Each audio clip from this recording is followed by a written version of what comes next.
guys, welcome back to the channel. I feel like I haven't sat down and talked to you guys in a while. It's only been a week. I try to post a video every Wednesday, but the past 2 weeks has been very crazy. All of August has been crazy, really. The first thing that happened, it was at the very end of July, beginning of August. My boyfriend and I decided that we needed to reevaluate our relationship, and we ultimately mutually decided to part ways. It was not a big deal. It's sad, but we both decided it was for the best for both of us because we both want very different things. So that happened, and then a dear family friend of my family's was very sick. She had terminal cancer, stage 4 lung cancer, and it was in her lungs, her spine, her liver, basically all over her body. And at the beginning, and then at the middle of the month, she started to go very quickly downhill, and then so all of last week, which was the week of August 13th, I was going in to my hometown like every single day. It was, a 30-minute drive both ways, and I was watching her great-grandchildren so that her family, the adults in her family, could stay with her. She decided that she wanted to be in her own home, in her bed, surrounded by loved ones. And so I was watching her great-grandkids while their parents were helping take care of Pat. And so I did that for that week. And then this past week, the week of August 22nd, I kept getting text messages from my grandma, because this is my grandma's very best friend. And she was like, oh, Pat is not doing so well. This is how she's doing today. So I kept getting those texts. And then Thursday, August 22nd, I received a text from my grandma about 3 o'clock in the afternoon saying, hey, Pat's not very responsive right now. She's gurgling. We can't understand her. She's moaning. We don't think she's long for the world. And then at 8 o'clock that night, I got a text message from my grandma saying that she had passed away and was now with her Lord and Savior. So it was very sad, but at the same time, I'm very thankful that her suffering is over. She was in a lot of pain. She's been fighting cancer for the past 4 years, and her family was just so exhausted and emotionally and physically exhausted. Her husband had not slept in a week. He had not eaten a real meal in a week, and it was just very hard on them. It was very hard on my grandma. So I was very thankful that her suffering is over and that her family can finally grieve and move on with their lives. Another thing that happened in August, it was the very beginning of August, August 8th, I was offered the opportunity to interview for a paid student teaching internship. It's a little different than the student teaching I'm going to be doing, in that I would be paid. I would have had my own classroom with a teacher who I would have co-taught with, and it could have possibly led to a full-time position in the spring. So I interviewed. I was going up against one other person from my program at my school, and the interview went really well. They said I was a very strong candidate. However, they said my classroom management skills were not kind of strong enough, and they wanted somebody with stronger skills just because they have a much larger class of 4th graders this year. So ultimately, they went with the other candidate, which was fine, really. I mean, I was just really grateful to have the opportunity to be interviewed by a principal. I was actually interviewed by the principal, the superintendent, and the 4th grade teacher I would have been co-teaching with. And just having that kind of interview, it was very beneficial to me because I've never gone through a legitimate teacher interview before. So I had to go buy interview clothes. I had to prepare my teaching portfolio. I spent a week preparing for this interview. It was just a very great learning experience, and I'm very grateful to have had it and even be considered for the opportunity. So I will be student teaching at the places where I was placed in the spring. I'm at a 5th grade classroom, and then I will be in a kindergarten classroom. So I'm really looking forward to those. I actually started on Monday. I'm pre-filming this, so I haven't even started yet, but when you're seeing this video, I will have started this Monday, August 29th, and I'm so excited, so nervous. So that's a quick update with me. Also, I did something a little irresponsible, and I got a cat. It's been something I've been toying with for a very long time. Me and my roommate both really have been toying with the idea of getting a pet, and ultimately we decided that a cat would be much easier to take care of and a lot cheaper to take care of than a dog. So we got one. Her name is Khaleesi. She's napping over in her cat tree right now. Otherwise, I would go get her and show her to you. But I love her. She's been doing wonders for my anxiety. I actually have an anxiety disorder, so she's been doing wonders for that and helping with that a lot. Actually, that's another thing that happened to me this August. I met with my therapist and we decided to try me on a new medication for my anxiety. I had been very adamant since like my teenage years that I did not want to take any medication just because I could never find one that worked for me when I was a teenager.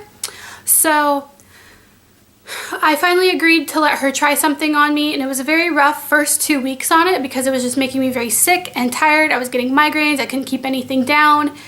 And then finally, after like 2 weeks, I was feeling like my old self again. I could eat and I wasn't getting headaches, but I'm just much more calm and relaxed. I'm not having anxiety attacks every day. I was having like anxiety attacks like once a week, so that's kind of what made me consider going on something. So I'm not having those every week. I'm sleeping better.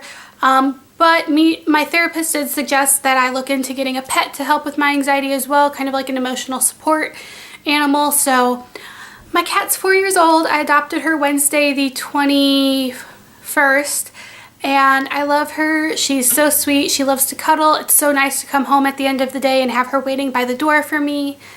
She's just doing wonders. I realized doing my total money makeover, this probably wasn't the best idea, best timing, but it really is helping me emotionally, so I think it's going to be worth the expense. The Humane Society shelter that I adopted her from was actually running a thing because they had so many cats in their shelter that they were running a name your price thing, so I actually got her for free, so I was really lucky. And so far, you know, it's going really well, and I don't know, I'm just really happy. So that's a big long update. I'm sorry if you guys are still even listening at this point. Give me a thumbs up, and let's get into my budget preview. Alright, so now we are looking at my Excel spreadsheet that I have created. This is for the month of September. I do not have all my final bill amounts yet, but these are just kind of what I'm estimating. I do have some of them, which I've already kind of went and put in. So I'm expecting the $836.78 from Social Security. I'm not anticipating babysitting this month just because I'm student teaching right now, and it's just not going to be possible for me to pick up extra babysitting jobs. Really, if there's a weekend where I don't have a lot of work to do, I will try to pick up a babysitting job or two, but at this point my sole focus is student teaching. So for regular expenses, I don't need any money for rent this month. My electric bill is going to be $28.50. I just got that bill yesterday. I don't know my cable, but I'm projecting $17.89, and for internet I'm projecting $24.77. This is half the amount since my roommate and I split those. My cell phone, I just got the bill. It is $65.66, so it was 2 cents more than I was anticipating. The taxes was just really weird. I got my Sephora Play box, that will be $10.55, and my gym membership, $78.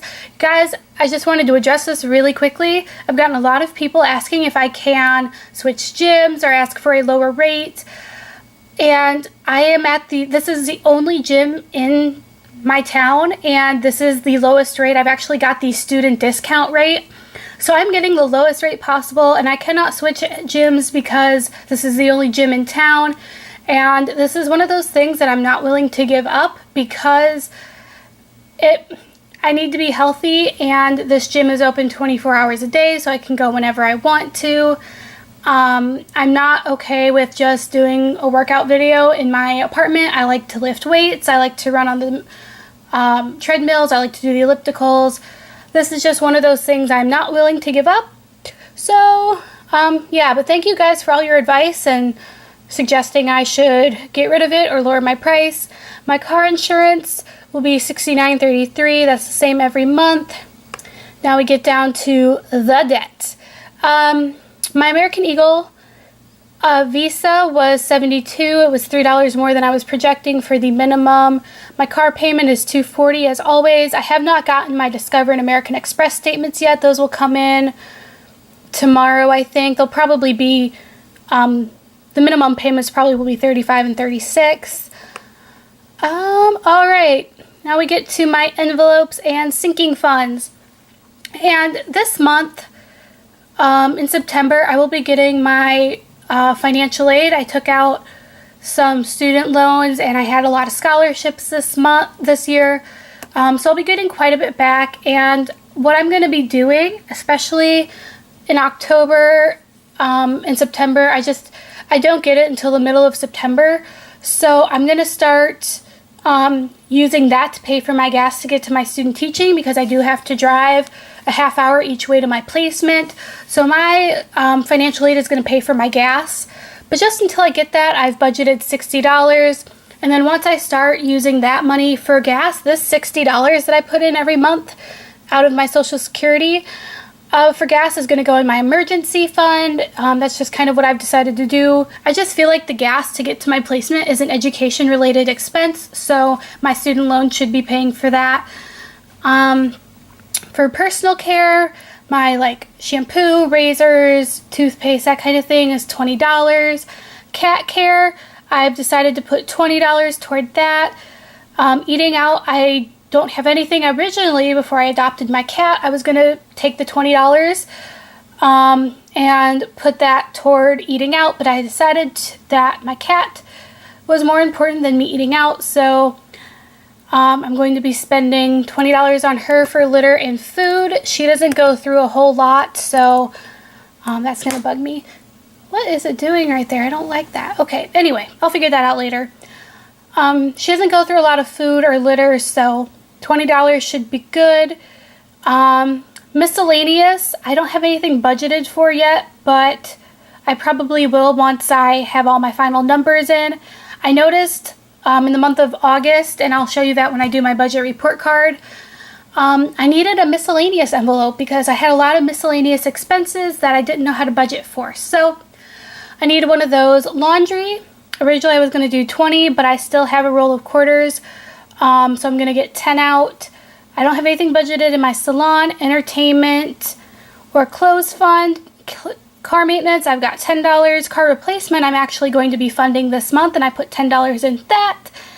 And then the rest, don't have anything in right now. I do need to find some money for the gift fund because I'm going to a birthday party for one of my friend's kids, and it's his first birthday, so I need to find him a little something.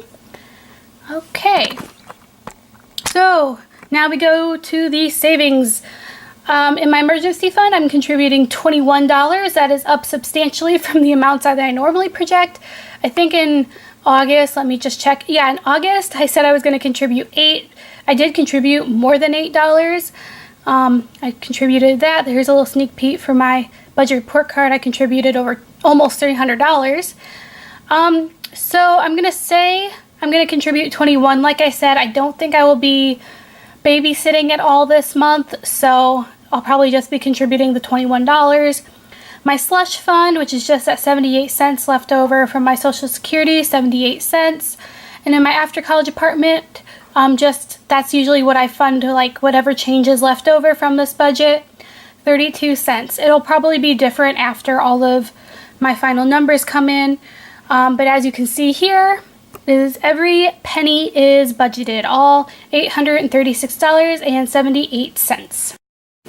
That was a really long video, and I feel like I've been talking for a very long time.